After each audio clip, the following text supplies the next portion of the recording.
शुरुआत करते हैं आज के न्यूज़पेपर की। हम पहली न्यूज़ जो है वो है नोबेल पुरस्कार को लेकर के है। तंजानिया के नवल लिखने वाले जो लेखक हैं इनको नोबेल पुरस्कार मिला है। ठीक है। तंजानिया के नोवेलिस्ट हैं अब्दुल रज्जाक गुरना। 72 साल इनकी उम्र बताई जा रही है। इन्होंने जीत लिया है 2021 का नोबेल प्राइज़ इन लिटरेचर। साहित्य के क्षेत्र में जो नोबेल पुरस्कार है इनको प्रोवाइड किया जाएगा 2021 के लिए for his uncompromising and uncompassionate penetration of the effect of colonialism and the fate of the refugee. तो इन्होंने फोकस किस में किया है, जो उपनिवेशवाद पहले चलता था उस पर के और रिफ्यूजी पर। ठीक है, दो लोगों पर इन्होंने फोकस किया है अपनी रचनाओं में, इसीलिए इनको साहित्य का नोबेल पुरस्कार 2021 प्रोवाइड किया जा रहा है। Based in Britain, mister Gurnah is the first African writer. तो ये अफ्रीकन पहले ऐसे राइटर बन गए हैं to win the award since Zimbabwean Doris Lessing in 2007 में पहले कभी मिला था कि इसको जिम्बाब्वेन डोरिस लेसिंग को। ये जिम्बाब्वे के थे लेकिन ये कैसे हैं, अफ्रीकन राइटर बन गए हैं। M.R. Gurna is the first African writer to win award since Zimbabwean Doris Lessing in 2007 के बाद पहले अफ्रीकन राइटर ये बन गए।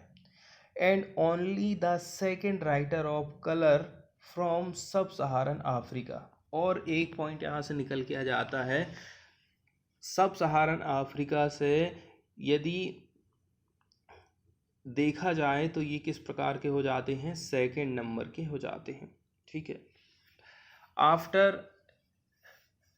After Nigeria's Wole Soyinka who won in 1986 में इनको मिला था। वोल सोइनिका को नाइजीरिया के थे ये।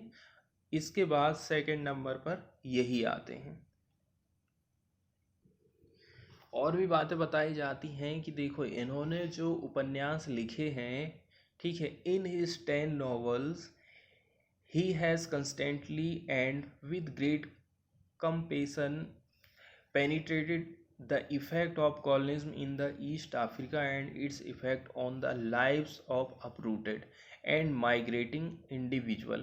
तो देखो उपनिवेशवाद पहले चलता था, उपनिवेशवाद के चलते चलते उसका जो एकदम डीप जो इफेक्ट पड़ा, ठीक है, ईस्ट अफ्रीका में, and its effect on the lives uprooted, और जीवन पर लोगों के लाइफ स्टाइल पर कैसा प्रभाव पड़ा, एंड माइग्रेटिंग इंडिविजुअल, जो इंडिविजुअल पार्टिकुलरली माइग्रेट कर रहे थे लोग, उनके बारे में इन्होंने जो है कंटिन्यूसली लिखते रहे हैं। His novels include Paradise, which is set in colonial East Africa during the First World War, and the shortlisted for the Booker Prize for Fiction and Desertion। एक और यदि आपसे पूछा जाता है कि पैराडाइज जो नॉवेल्स है उसके लेखक कौन है, तो आप बता सकते हैं क्योंकि ये काफ़ी फेमस रहा है। ठीक है, तो ईस्ट अफ्रीका में जब फर्स्ट वर्ल्ड वार रहा तो उस समय जो उपनिवेशवाद का इफेक्ट रहा उस पर इन्होंने ये नवल लिखा था। तो इसको भी जो है शॉर्ट लिस्टेड किया गया था बुकर प्राइज के लिए for fiction and desertion. Life style के बारे में बात करी जाती है। ये जो व्यक्ति हैं इन्होंने अफ्रीका छोड़ दिया था एज ए रिफ्यूजी इन 1960 का जो दशक चल रहा था उस टाइम में, एमिड the persecution of the citizens of Arab origin. तो अरब ओरिजन वाले जो लोग थे उनका यहाँ पर उत्पीड़न हो रहा था। ठीक है, under president Abeid Karume's regime in Zanzibar where he grew up. तो यहाँ पर ये इनका जो है पालन पोषण हुआ, इनकी लाइफ यहीं पर रही थी। When the peaceful liberation from British colonial rule led to a revolution, He was only able to return to Zanzibar in 1984, allowing him to see his father shortly before his death. I think it's just brilliant and wonderful, Mr. Gurnard told Reuters when asked how he felt to win the prize. It is just great. It is just a big prize and such a huge list of wonderful writers. I am still taking it in. यदि हमसे पूछा जाता है कि इन्होंने इनकी जो पहली लैंग्वेज कौन सी थी, वो थी Swahili. Though Swahili was his first language. English become, ठीक है, Gurnah's literature tool when he began writing as a 20 year old. तो जब 21 साल के हुए तो फिर इन्होंने इंग्लिश में लिखना चालू कर दिया था. He has drawn inspiration from Arabic and Persian poetry as well as the Quran, but the English language tradition from William Shakespeare to V.S. Naipaul would especially mark his work, the Swedish Academy का कहना है. इसके बाद front page से ही एक news आई है छत्तीसगढ़ से. छत्तीसगढ़ के जो मुख्यमंत्री हैं उन्होंने रीडेवलप किया है टेम्पल को. Chhattisgarh chief minister Bhupesh Baghel on Thursday inaugurated the redeveloped ancient माता कौशल्या टेम्पल. ठीक है, माता कौशल्या टेम्पल की यहाँ पर रीडेवलपमेंट की बात करी जाती है, तो इसी का इन्होंने क्या किया है, उद्घाटन किया है. As part of the Ram Van Gaman tourism circuit the state government is developing at a cost of 137.45 crore रुपये इसकी लागत बताई जा रही है. इसके बाद वाली न्यूज़ हम देखने वाले हैं EWS कोटा के बारे में. EWS तो जनरल कैटेगरी के गरीब लोग रहते हैं उनको भी अब आरक्षण जो है दिया जा रहा है, तो इसी को लेकर के ये न्यूज़ आई है. इसमें सुप्रीम कोर्ट ने जवाब मांगा है कि देखो, सर्वोच्च न्यायालय ने गुरुवार को आर्थिक रूप से कमज़ोर वर्ग EWS श्रेणी घोषित करने के लिए आय जो है 8 लाख रुपया तय कर दी गई केंद्र सरकार के द्वारा. ठीक है, केंद्र पर सवालों की बौछार कर दी है और स्पष्टीकरण मांगा है क्योंकि नीट परीक्षाओं में कोटा सीटों के लिए आरक्षण का दावा किया जा रहा है. न्यायमूर्ति DY चंद्रचूड़ ने अतिरिक्त सॉलिसिटर जनरल KM नटराज से कहा, 8 लाख रुपया की आय का मानदंड तरने का आखिरकार क्या है. आपको दिखाना होगा कि तय करते समय आपके सामने डेटा क्या था. डेटा था कि बस ऐसे ही कर दिया आप. तो और भी इन्होंने बहुत सारी चीज़ें पूछी, जैसे कि ठीक है, इस आय के मानदंड को पूरे देश में समान रूप से कैसे लागू कर सकते हैं. जस्टिस चंद्रचूड़ ने आगे पूछा, क्या आपने हर राज्य की प्रति व्यक्ति GDP को देखा है और फिर इस आर्थिक मानदंड को तैयार किया है. आपने 8 लाख रुपए के आंकड़े तक पहुंचने के लिए क्या अभ्यास किया था.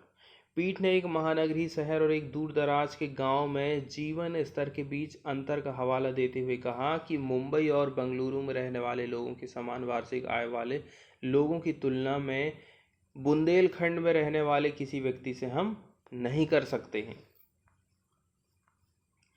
ठीक है, जब हम पूछ रहे हैं कि EWS पात्रता के लिए 8 लाख रुपए का आधार क्या है, तब आप ये नहीं कह सकते कि ये नीति का मामला है. केंद्र के वकील ने कहा कि OBC कोटे के तहत क्रीमी लेयर के निर्धारण के लिए 8 लाख रुपए का ही मानदंड था. उन्होंने कहा कि 2015 में 6.5 लाख रुपए था और 2017 में इसको 8 लाख कर दिया गया था. ठीक है, अब कोर्ट ने इंदिरा साहनी फैसला की बात कही. मंडल मामला जिसको कहा जाता है, इंदिरा साहनी फैसले में क्या कहा था, जिन लोगों की आय 8 लाख रुपया से कम है वे शैक्षिक और सामाजिक रूप से पिछड़ेपन और आर्थिक पिछड़ेपन की कसौटी पर खरे उतरे. शीर्ष अदालत ने मामले की अगली सुनवाई 20 अक्टूबर को निर्धारित कर दी है. सुप्रीम कोर्ट ने OBC के लिए 27% आरक्षण और जो स्नातकोत्तर चिकित्सा पाठ्यक्रम के लिए अखिल भारतीय कोटा सीटों में EWS के लिए 10% आरक्षण के खिलाफ नील और लियोन नून्स और अन्य की याचिकाओं पर यह सुनवाई चल रही थी. ठीक है।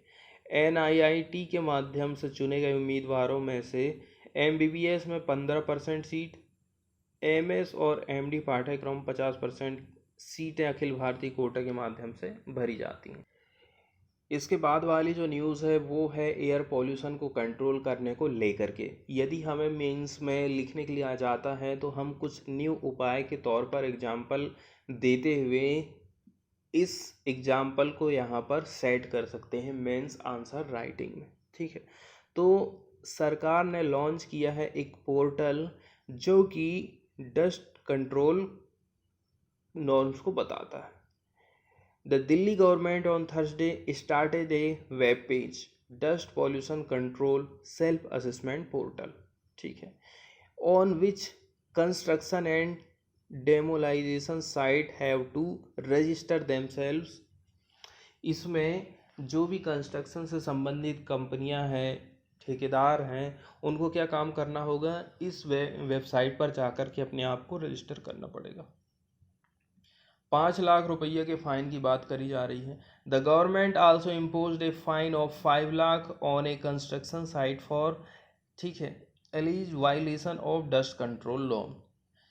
डस्ट कंट्रोल को लेकर के जो नियम कानून बनाए गए हैं उसको यदि आप तोड़ोगे तो 5 लाख रुपये का आपके ऊपर फाइन लगने वाला है। Now this portal all the construction works going on inside Delhi, whether it is a house or the work of agencies and contractor or other personal construction, will be closely monitored and managed।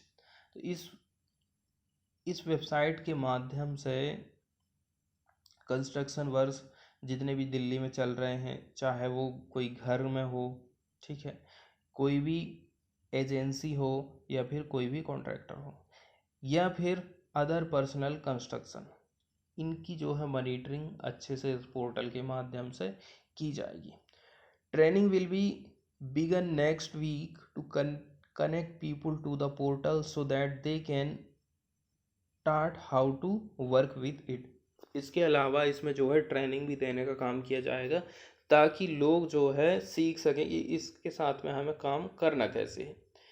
इसके अलावा minister ने ये भी कहा कि इसका जो first phase है, government would start the training work with civic bodies. सबसे पहले तो हमें सिविक बॉडीज़ के साथ में काम करना है और क्या काम करना है, ट्रेनिंग वर्क को स्टार्ट करना है। सिविक बॉडी, DDA, PWD और CPWD and other government agencies. इसके बाद हम क्या काम करेंगे, we will train the private cooperations. सबसे पहले तो ये जो बॉडीज़ हैं इनके साथ ट्रेनिंग से होगी। इसके बाद जो है प्राइवेट कोऑपरेशन को हमें ट्रेन करना है।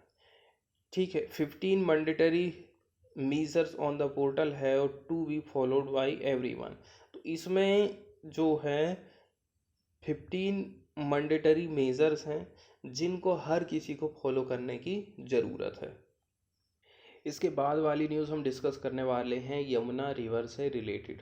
ठीक है, बहुत सारे पैसा जो है केंद्र सरकार भी खर्च कर चुकी है, कई सारे प्रयास जो है दिल्ली की सरकार भी कर चुकी है, लेकिन दिल्ली जो छोटे से एरिया से होकर के गुजर रही है, दिल्ली से यमुना रिवर, वो अभी भी जैसे कि वैसे ही है। देखो, पानी इतना गंदा है कि आप उसमें नहा भी नहीं सकते हो। ठीक है, केवल वो स्थान जहाँ से ये प्रवेश करती है दिल्ली में, पल्ला नामक जगह है, वहाँ पर पानी ठीक ठाक है, और उसके बाद तो जैसे ही आगे आप बढ़ जाओगे उस पानी में आप नहा भी नहीं सकते हो। ठीक है, तो इसी के चलते चलते 21 दिन का एक योजना चल रही है ताकि जो है यमुना को हम क्लीन कर सकें। ठीक है, ज़्यादा बड़ा एरिया नहीं लिया गया, लेकिन ये जो 21 दिन में साफ़ सफाई करने का, तो इसके अंतर्गत क्या काम किया जाएगा, उसमें जो भी कचरा है, जो जलकुंभी उग गई है, उसको खींच करके नदी के किनारे तक लाना है, उसको सुखाना है उस कचरे को, और उस कचरे को फिर जो कंपनियां बिजली बनाती हैं उन कंपनियों को हम दे देंगे। दूसरी बात ये है, इसमें और भी ज़्यादा से ज़्यादा लोगों को हमको जोड़ने की ज़रूरत है। जब तक लोग जुड़ेंगे नहीं तब तक उनके मन में यमुना को साफ करने और कचरा फेंकने की जो उनकी आदत है वो छूटेगी नहीं। तो इसमें जो है एक्सावेटर्स एम्फीबियस मशीन का यूज़ किया जाएगा जो कि जलकुंभी को खींच लेगी। The Delhi government on Thursday began 21 day cleaning drive for, ठीक है, 4 kilometre long stretch of the Yamuna near Sarai Kale Khan under the centre's clean India programme. तो केंद्र सरकार का एक प्रोग्राम है क्लीन इंडिया प्रोग्राम, इसी के तहत इसकी सफाई की जा रही है। 4 किलोमीटर का एरिया सराय काले खां के किनारे वाला। The government is using excavator and a amphibious machine to pull waste and hastening to the banks of the river। तो इसमें एक वर्ड आया है हाइसिंस। तो bulbous plant of lily family with strap like leaves and compact spike of the bale shaped fragment flowers native to the western Asia। Hyacinths are cultivated outdoors and household plants।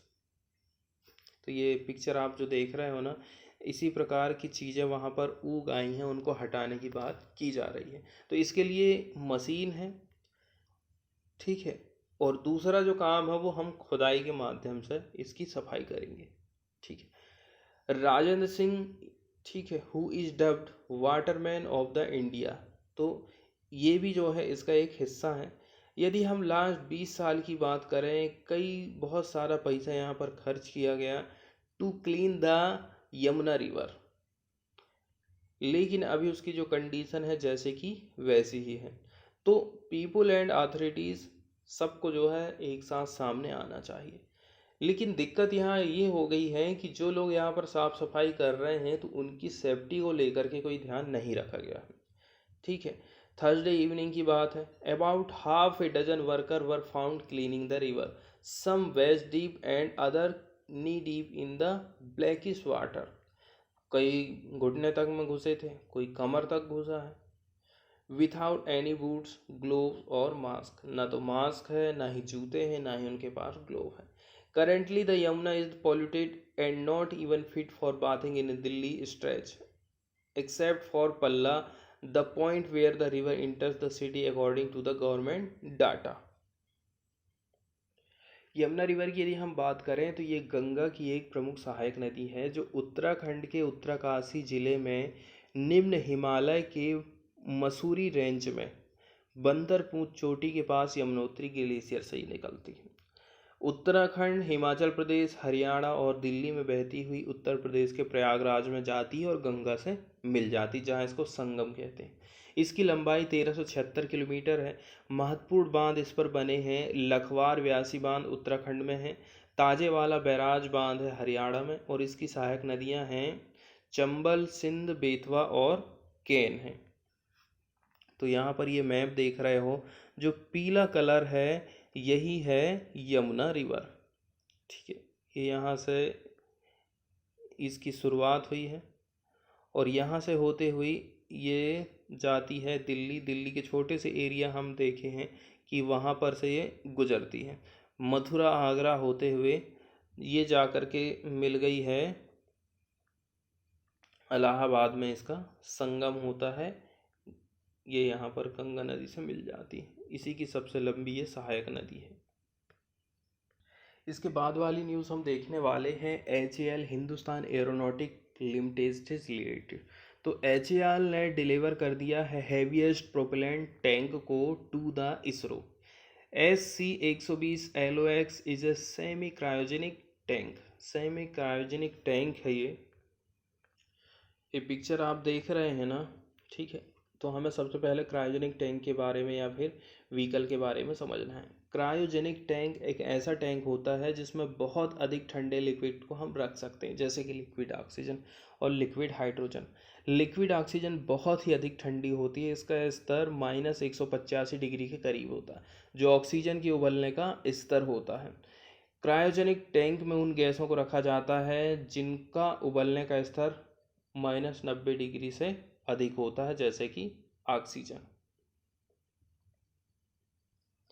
तो जो heaviest semi cryogenic propellant tank है SC-120 LOX ever fabricated by Hindustan Aeronautical Limited HAL has been delivered to the ISRO, इसने किसको deliver किया है? इसरो को बना करके। तो the semi cryo liquid oxygen LOX tank, the first developmental welded hardware is a part of SC-120 stage intended for payload enhancement by replacing L-110 stage in existing M K third launch vehicle, ऐसा कहना है HAL को। तो एक L-110 की जगह अब क्या आ रहा है? SC-120। पिछले साल HAL had delivered the biggest ever cryogenic liquid hydrogen tank C32LH2। ठीक है, 4 मीटर डायामीटर था इसका और 8 मीटर इसकी लेंथ थी, much ahead of contractual schedule.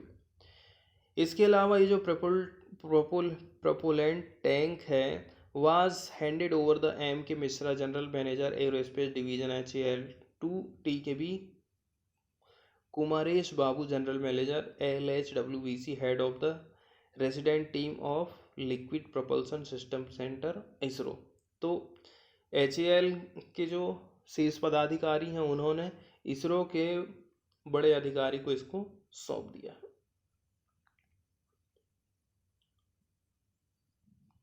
इसके बाद वाली न्यूज़ हम देखने वाले हैं आंध्र प्रदेश से। Ambitious project in Andhra Pradesh to upskill students, APSCHE to roll out Microsoft certification program after Dussehra. तो दशहरा के बाद से माइक्रोसॉफ्ट सर्टिफिकेशन का प्रोग्राम जो है रोल आउट हो जाएगा। ठीक है, इससे जो बच्चे हैं उनका स्किल बढ़ेगा और उन्हें जॉब मिलने में आसानी जाएगी। जो बेरोजगार लोग हैं उनको रोजगार प्रोवाइड किया जाएगा। स्टेट गवर्नमेंट ने प्रपोज किया है to take up skilling of student on a massive scale with the help of Microsoft Corporation India. Microsoft Corporation India के माध्यम से ये बच्चों में स्किल को बढ़ाना चाहते हैं। तो एज मैनी एज 1,62,000 स्टूडेंट और अनएम्प्लॉयड जो यूथ हैं across more than 300 college and skill development centre will benefit from the program propose to be roll out by the Andhra Pradesh state council of higher education immediately after Dussehra. तो total इसमें बताया गया 1,62,000 जो है लोगों को शामिल करना है। इसके अलावा 300 कॉलेज इसमें शामिल होने वाले हैं और स्किल डेवलपमेंट सेंटर हैं। ये सब लोगों को इसमें फ़ायदा मिलेगा। फ्री ऑफ कॉस्ट है सारी चीज़ें। We are the first in the country to go for a certification program on such a massive scale for student free of cost. इस प्रकार का काम करने वाले हम ऑल इंडिया लेवल पर पहले स्टेट बन गए हैं। Even if 1 lakh student complete the program and secure the certificate from Microsoft, it will create a huge impact in the term of their employability prospect। तो आपको ट्रेनिंग दी जाएगी, उसके बाद उसका आपको प्रमाण पत्र दिया जाएगा। नौकरी की यहाँ पर कोई बात नहीं की गई है। The amount of 30.79 crore has been earmarked for the implementation of the project। 30 lakh crore रुपये इसमें खर्च होने वाला है। इसके अलावा मॉनिटरिंग पैनल की बात की गई है। A monitoring and evolution committee has been constituted for the purpose with the education minister as a chairman. तो इसका मूल्यांकन भी किया जाएगा।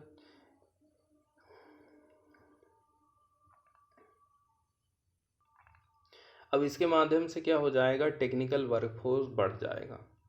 जो इस प्रकार की ट्रेनिंग वाले जो लोग हैं, ट्रेनिंग किए हुए, इनकी संख्या बढ़ेगी, इनको ज़्यादा से ज़्यादा रोजगार मिलेगा। माइक्रोसॉफ्ट का जो future ready solution industry certification है ना, इससे क्या होगा, हमारे जो स्टूडेंट हैं ये एक्वायर द टेक्निकल स्किल, ये लोग टेक्निकल स्किल को एक्वायर कर लेंगे to become eligible workforce in sector such as IT infrastructure, data science, computer science. The APSHE had conducted a meeting attended by the Vice Chancellor who were in favor of the program. इसके बाद वाली news हम देखने वाले हैं India और UK के relation से रिलेटेड। इंडियन जो फोर्सेस हैं कैरी आउट करेंगी exercise with Britain. Joint army training कहाँ पर बताई जा रही है? चौबतिया। इंडिया की जो आर्म फोर्स है are scheduled to carry out an exercise with the UK's Queen Elizabeth carrier strike group. ठीक है, ब्रिटेन के Queen Elizabeth carrier strike group है, इसके साथ में हमारी आर्मी की ट्रेनिंग होने वाली है। ठीक है, later this month as it heads back home after its maiden operational deployment in the Indian Ocean. In another development, the second meeting of the India-UK Joint Working Group on Cyber Capacity Building was held on Thursday through video conferencing। अभी कुछ relation से related बातें की जा रही हैं। तो separately army का क्या कहना है? 6वें नंबर का एडिशन किसका? India UK joint company level military training का एक्सरसाइज है अजय वॉरियर। इसको कमेंस्ड किया गया है चौबतिया उत्तराखंड में and would culminate on October 20।